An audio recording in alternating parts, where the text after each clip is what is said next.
شیخ Saadi فرماتے ہیں میں رود بار کے جنگلوں میں کھڑا تھا تو ایک آدمی چیتے کے اوپر سوار تھا، ہاتھ میں سانپ کا کوڑا پکڑا ہوا تھا، تو میرے قریب آ کے اس نے بریک لگائی نا جب، تو میں ٹھٹر گیا، ڈر گیا۔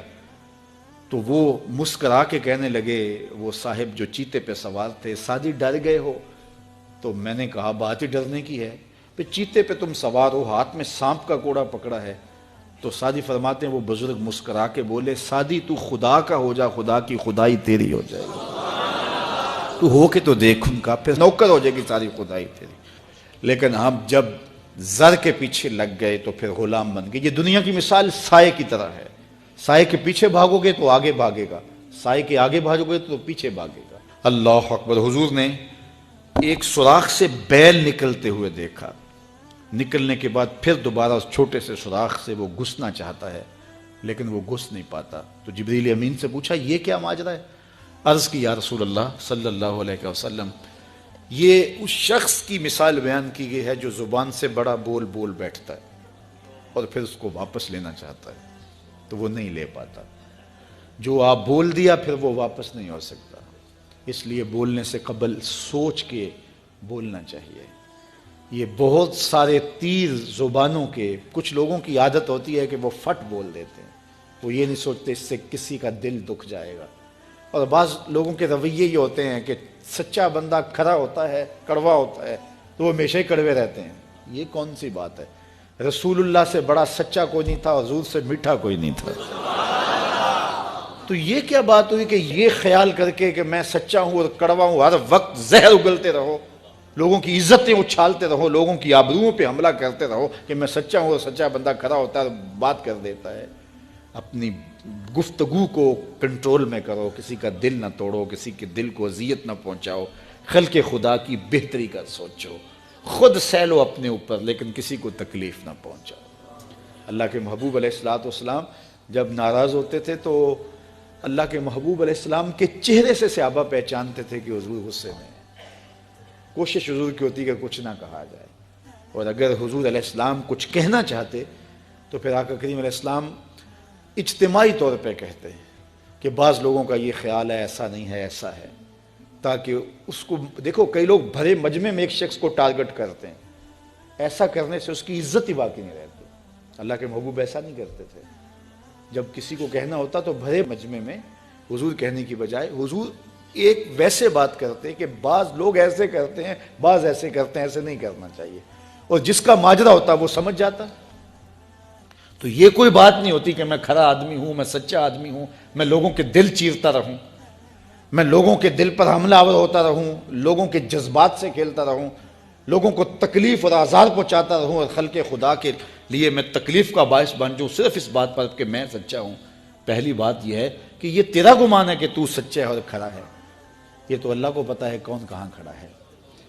اس لیے یہ بات بہت اہم ہے کہ بولنے سے قبل سوچنا چاہیے، ایسے ہی زبان سے کوئی بات نہیں نکال دینی چاہیے۔ عربی کا ایک شعر ہے کہ جراحات السنان لہو تیام ولا یلتام ما جرح اللسان، کہ جو زخم نیزوں کے لگتے ہیں وہ بھر جاتے ہیں لیکن زبان کے تیروں کا زخم کبھی نہیں بھرتا، وہ تازہ رہتا ہے۔ اس لیے ہمیشہ سوچیں اپنی زندگی میں کہ ہماری زبان سے لگا ہوا تیر کسی کو گھائل تو نہیں کر رہا۔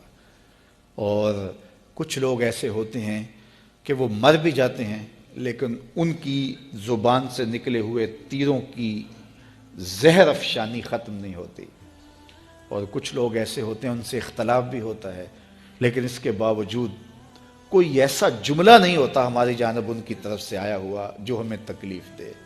اختلاف اپنی جگہ ہوتا ہے لیکن جب وہ خیال میں آتے ہیں، جب وہ تصور میں آتے ہیں تو نفرت کے شرارے نہیں پھوٹتے، محبت ہی پھوٹتی ہے۔ اس لیے ایسے بن جاؤ کہ لوگ تمہیں سوچیں، تمہارا خیال کسی کو آئے تو ساتھ پیار کی خوشبو آنے لگ جائے، نفرت کے شرارے نہ پھوٹیں کہ کوئی تمہارا خیال کرے تو اس کو تمہاری زبان کے برستے ہوئے تیر آنے لگ جائیں، تمہاری نفرت انگیز باتیں ان کو ستانے لگ جائیں، اور وہ تمہارے خیال سے، تمہارے گمان سے، تمہارے تصور سے وحشت کھانے لگ جائیں۔ نہیں، خوبصورت زندگی گزارو، اپنی زبان کو کنٹرول میں کرو، اپنی زبان کو قابو میں کرو۔ ام المومنین سیدہ عائشہ رضی اللہ تعالیٰ عنہ فرماتی ہیں کہ ایک دن حضور کا دریا رحمت جوش میں تھا اور حضور نے فرمایا عائشہ جو مانگنا ہے مانگ لو۔ میں نے عرض کی یا رسول اللہ اگر آپ اجازت دیں تو میں اپنے باپ حضرت ابو بکر صدیق رضی اللہ تعالیٰ عنہ سے مشورہ نہ کر لوں کہ میں نے کیا مانگنا ہے؟ تو فرمایا کہ جاؤ مشورہ کر لو، مشورے کی اجازت بھی ہو گئی۔